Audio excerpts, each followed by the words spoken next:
What's up, Tap-In fam? We're back with another Shots O'Clock series where we bring you the insider secrets on the nightlife in your city by sitting down with the key players of the industry itself. Today, we have the honor of sitting down with one of the most influential entrepreneurs here in the city of Cleveland, known for his presence not only in front of the spotlight, but behind the scenes more so. Ladies and gentlemen, owner and founder of Sora here down in the Flats, Kumar. What's up? I appreciate you taking the time to meet with me. Sure.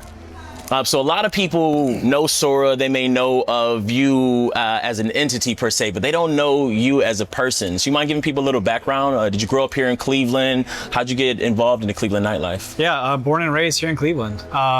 Parents came here in the 80s and grew up in Little Italy, actually. Okay. It was a fun experience to grow up there. But yeah, born and raised here, and always had the, desire to build, and create. So my work, even at Sora, it's always about design, creative, experience, and I get to bring things to life. That's what I do. Yeah, well, you guys have done a great job here, not just with, the influence in the nightlife, but the aesthetic here. Like, Sora is one of those aesthetically pleasing places that even if you're not, going out clubbing, you can come here and just have a elegant evening, and we love that aspect of it too. For sure. So if you don't mind me asking, with Sora specifically, how did this vision come to life? This was such a really interesting aspect because I'm not one that always wants to invest in restaurants. We all know it's not an easy industry, but it was during COVID. I was with my girlfriend, now wife at the time. We were trying sushi from different places, and I was like, this doesn't feel like LA to me. Okay. I was living in LA, and I had just come back during COVID, and nothing felt like LA, sushi. Didn't have the experience that I was looking for. So before you knew it, I met up with Fabio over at Lago. He was doing sushi pop-up events. I was like, can you put this in a box? Right? Because I see those concepts in other cities, and I was like, I want to create a really cool box concept during COVID so you can experience high elevated dining in your home. Okay. So we built this beautiful pink box. I called it Sora, which means sky. And before you knew it, it went viral. Baker Mayfield eating it, Miles Garrett's eating it. We grew a huge social following, and from there it went on to go from ghost kitchen to actual kitchen. The location that we're at right now was closed, so we ended up taking it over. But we were producing our boxes next door. Really? But that's actually how it started. This is actually born out of the results of the pandemic. Okay, so this was definitely a pandemic baby, if you will, in the sense that, and you started right in the peak of that. Yeah. We launched this in 2021, and it was when things were still closed down. And for us, it was one thing to create an experience in at home, but it was another to take the concept of this beautiful pink, colorful box and turn it into the restaurant you see today. Okay. So for me to have that opportunity to take my design and then flesh it out into what Sora can be in a brick and mortar is super cool. So when did Sora officially open? We opened February 3rd, 2022, weeks before the All-Star weekend. Yeah. Oh, okay. Good timing. Good timing. I'm sure that did well for you guys. We're now 3 years in. Still Congratulations. Moving along. And we've been winning awards left and right, best sushi, best cocktails, best takeout. So for me, I'm really proud that it's one thing to have great aesthetics and good vibes, but also you take really good care and pay attention to detail when it comes to food too. Well, you have my favorite sushi in the city right now, I'll tell you that. Yeah, you better say that. So before the Sora venture, you've been involved in a million other things. I will say I really love your presence as far as marketing for underdogs. I see you guys have, influence everywhere. How did that come into fruition? It's funny. Underdogs also is another pandemic result. Okay. So my business partner Evie and I, we moved back from LA during COVID, and we realized that Cleveland needs creative marketing. All our businesses, the biggest challenge they have is they don't know how to get out there. And when we got here, we were building our own businesses. I had built Sora, he was working on Lost. And for us, we were like, it's cool to do it for ourselves. How do we do it for everybody else? Ooh. So Underdogs was kind of another byproduct to find ways to promote our city, elevate our local businesses, elevate our own projects. And really shed light on what Cleveland can do from a creative standpoint. So that's actually how Underdogs was built. And that also happened in 2022. That's ambitious. You guys did a lot during the pandemic. Yeah. So that's one of our other, crown jewels in my portfolio of businesses. And we're fortunate. We represent, all the sports teams, LeBron Foundation's our clients, Hot Wheels, Paramount Pictures. So we're not just doing local, but we're actually, waving the flag for Cleveland in much bigger markets too. Wow. I absolutely love that. So I've got a confession, because I met you a few years back, quite a few years back now, if we're being honest, when you were in your promotion days, when you were deep in the nightlife. Okay. More specifically, I'm a vocalist, so I was performing at a club. I believe it was called Club 620 at the time. 620. Yeah. You were promoting. Pretty sure that's a strip club now. It is for sure. Yeah, but I mean, I think it was a strip club before, and then there's been a few things. But I remember specifically, you guys were hosting a series of parties. This one was a toga party in specific, and that was my first introduction to you. And seeing even then the influence that you had on that next generation coming up, you know, DJs coming in, artists coming in. You were the go-to guy that, like, if you wanted to get on a stage or spotlight, you got to go through Kumar. So seeing, you know, that was 10, 15 years ago, just from there to where you are now, has been an inspiring journey. Thank you. If you don't mind me asking, when did that shift happen from, we'll say, being a promoter into being a business owner? You know, for me, when you look at the hierarchy of steps, you know, you might start at a lower ring, but you got to keep working up, right? So for me, my journey actually started in graphic design. So it was 2004, I'm at Ohio State. I now realize I'm practicing graphic design, I'm making club flyers, and it just clicks to me that there are 60 kids on my floor at my dorm, and there's 10 floors below me. So I'm like, there's 600 people that I could just put a flyer down and tell them to come. Okay. So that's actually how it started, is where I learned and mastered graphic design in my freshman year. And then I also was like, I can market this too. So it was a mixture of branding meets marketing. And I'm working in the biggest college campus and they all want to party, you know? So for me, it was just like the testing grounds of what can you do without social media, without text blast, without YouTube, without Facebook? How can you effectively promote and communicate? And here I am just passing out flyers, you know, getting people to come, and I'm rolling deep to a club with like 50, 60 people. Yes. The club owners are noticing, like, what's this kid doing? How's he doing it? And I just realized I can create something, but I also know how to sell it, right? And that was 2004, 2005. So I'm now 20 years. It's a 20-year journey from making $1 per person, right, you know, to now building concepts and experiences like Sora or MGK Day or Futureland to get people to come for a common cause. It's not always about partying, it's having a good time, you know, and learning and getting to know each other. So for me, it started from graphic design and just grassroots marketing, and then I just kept layering from there. And now it's, instead of a flyer, it might be a package design. And instead of a club party, it's now a festival or a conference. Okay, so same concept. The work hasn't changed. I just got better as time went on. Ooh, you know? I like that. Well said. Yeah. Now, you put an emphasis on, this is before, you know, you're handing out flyers. This is before social media. This is before you could just upload anything to Instagram. So how has that shift in marketing, you know, been a change for you? Because you went from being your own street team, handing out physical templates, physical paperwork, to leaning more into the social media promotion. Was that a bit of a shift for you? I think it wasn't necessarily a shift. It was the opening of new tools. You know, like for me, I was 19 when Facebook came out. I was maybe 22 or 21 when YouTube started, right? So the advent of new technology just opened up a lot of doors. The moment I could DM people on Facebook, I was DMing people because I could read their birthdays. Because if you click on the birthday, it'll tell you everyone related to you with the same birthday, and I'm messaging about bottle service, and I'm sending messages out. So it took what I already knew and automated parts of it, where I can now message more people faster. Wow. You know what I mean? So I don't think the hustle changed. I just knew how to do a little bit of both. I encourage anyone, if you want to be good at anything, you need to know how to do things online and offline. You know, and my father once told me, if you want to be really successful, take away your email and take away your phone and see how you can operate. Because that really puts a true test of what you're capable of. Right. Real networking. Like, can you be successful if you take away the most integral tools that you use today? And when I heard that, I was like, man, I don't know how I would do that. But if you took away someone's email or phone, how do you be successful? The first thing you gotta do is hit the streets, meet people, and convince them to work with you.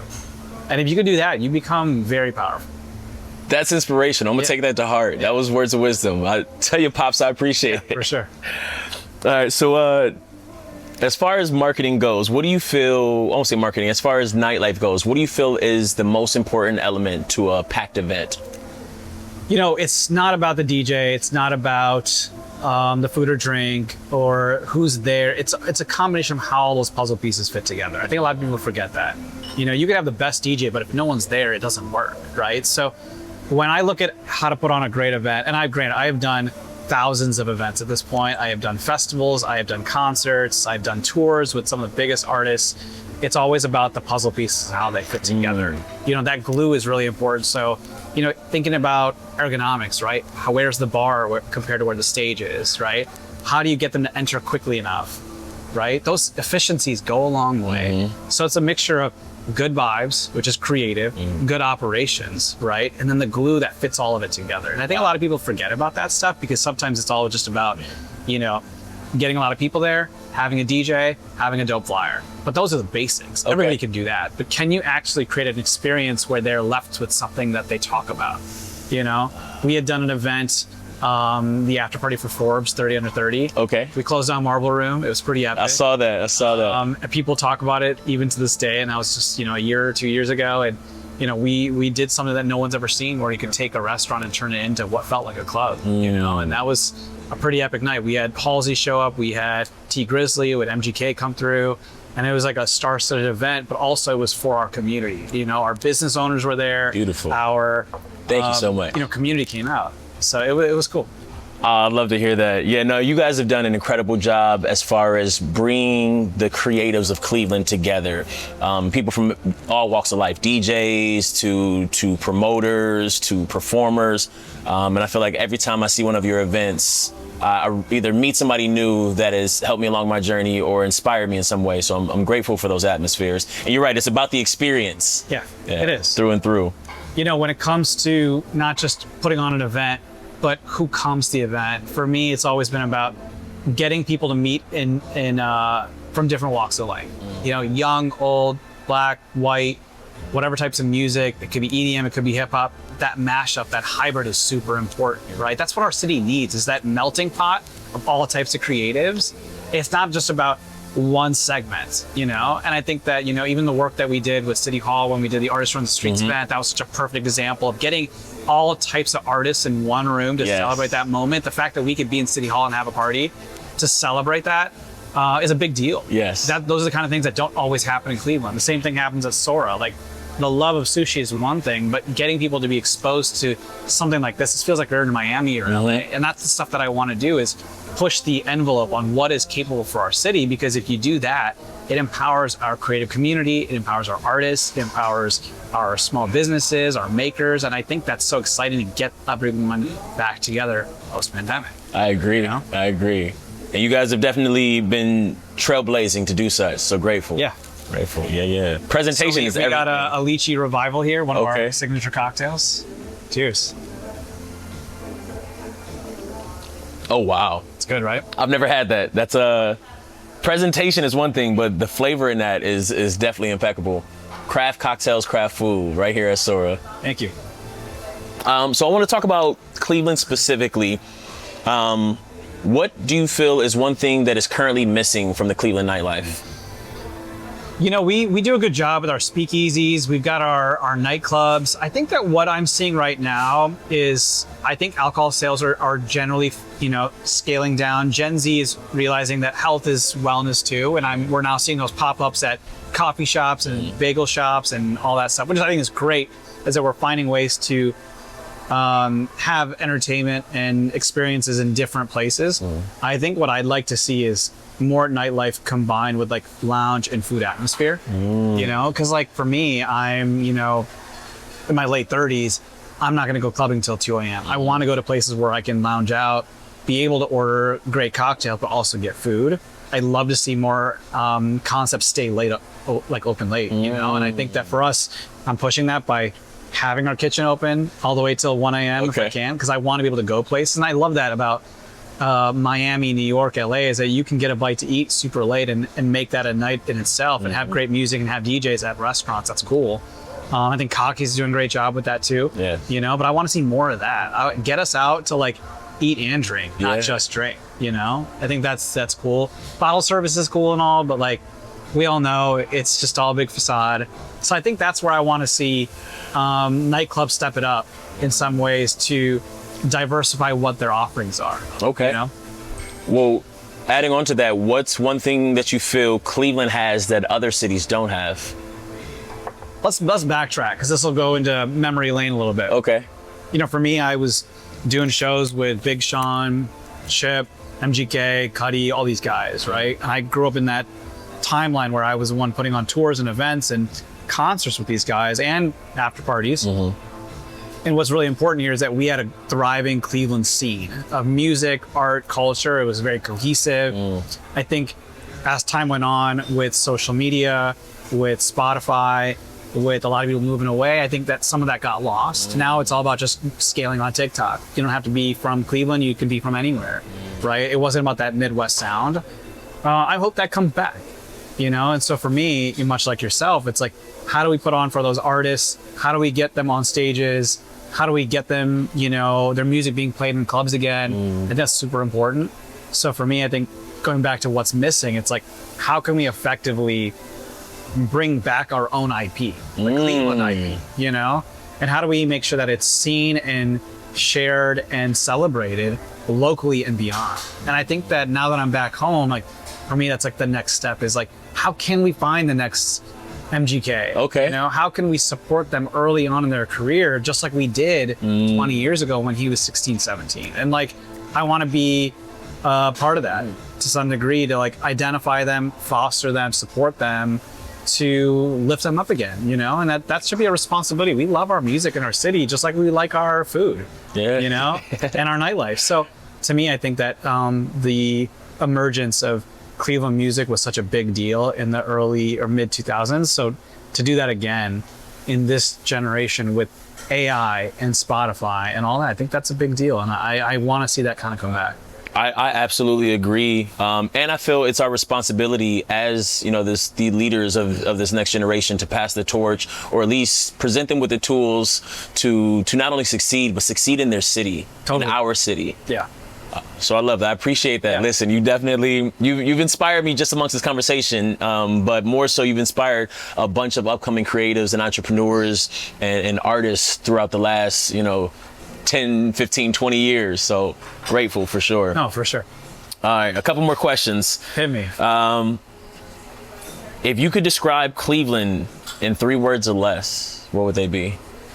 3 words or less. I would say Cleveland is relentless. Okay. That'd be the first word I think of, is that we don't go down that easily. You know, we're always fighting and we're always trying to thrive. I think that's the first thing that comes to mind. I think Renaissance is the second word. You know, we're entering a Renaissance. We see the beautiful development of the waterfront right now. A lot of great venues are coming up. I think that there's so much excitement around that. North Coast Yards, another great example of another community that's emerging.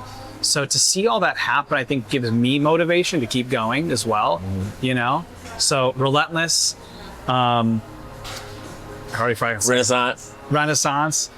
And then the third one, if I had to guess, I'd say is just our personality, you know, the Cleveland personality. I think that, you know, we're friendlier, you know, we're accommodating. We actually ask you how you're doing and actually think about it, you know, like, I think that the Cleveland personality is something that we should be proud of. That's another thing we should be exporting out. We need to get New Yorkers to act like us.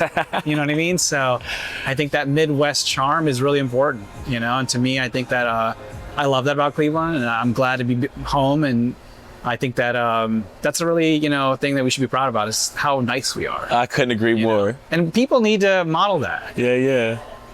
That's awesome. That's awesome. Yeah.